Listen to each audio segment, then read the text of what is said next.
যোৰহাটৰ ঐতিহাসিক জিমখানা ক্লাবত গভৰ্ণৰ্ছ কাপ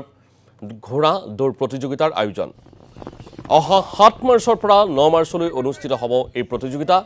১৮৭৭ চনৰ পৰা অনুষ্ঠিত হৈ আহিছে এই প্ৰতিযোগিতা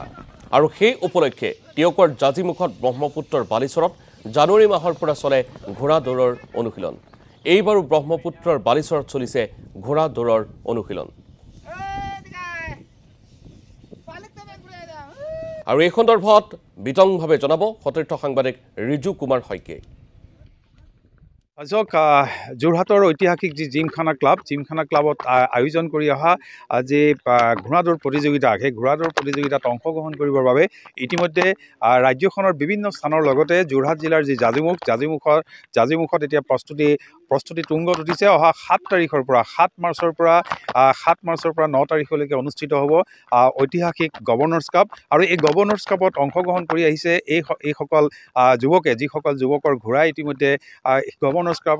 কাপত ইতিমধ্যে বিগত সময়ত দেখা গৈছে যে বিভিন্ন ধৰণৰ প্ৰতিযোগিতাত অংশগ্ৰহণ কৰি তেওঁলোকে সুনাম অৰ্জন কৰিবলৈ সক্ষম হৈছে এইবাৰো তাৰ ব্যতিক্ৰম নহয় আৰু এই মুহূৰ্তত মই উপস্থিত আছোঁ ১৬১ সংখ্যক এই গভৰ্ণৰ্ছ কাপ এবাৰ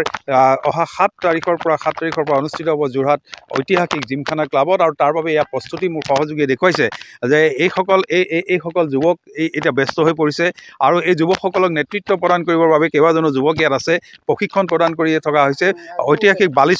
বালিচৰত দেখা গৈছে যে এনেদৰে প্ৰায় অৰ্ধ শতাধিক ঘোঁৰাক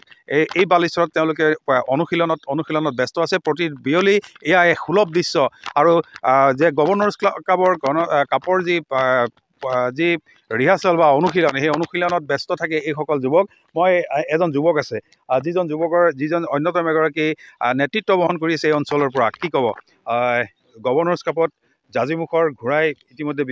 বিভিন্ন বিগত সময়ত দেখা গৈছে যে সুনাম অৰ্জন কৰিবলৈ সক্ষম হৈছে পুৰস্কাৰ লাভ কৰিবলৈ সক্ষম হৈছে এইবাৰ কিমানটা ঘোঁৰাই অংশগ্ৰহণ কৰিব প্ৰস্তুতি কেনেকুৱা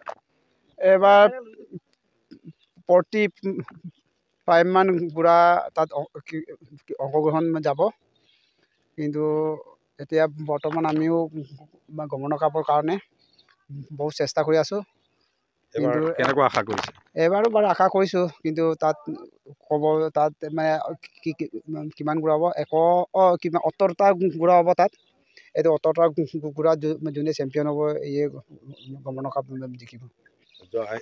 যোৱা কেইবছৰ দেখা গৈছে যে আপোনালোকৰ ঘোঁৰা যি ইয়াৰ পৰা যায় জাজিমুখৰ পৰা যায় সেই ঘোঁৰাই আচলতে গভৰ্ণৰ্ছ কাপ জিকিবলৈ সক্ষম হৈছে এইবাৰ আশা কৰিছে যোৱা বছৰ নাপালোঁ কিন্তু এইবছৰ বাৰু আশা কৰি আছোঁ বাৰু হয় ধন্যবাদ জনাইছোঁ এয়া আছিল হৰেণ আৰু হৰেণৰ নেতৃত্বতে ৰিজু কুমাৰ শইকীয়াই এই মুহূৰ্তত আপোনাক ধন্যবাদ জনাইছোঁ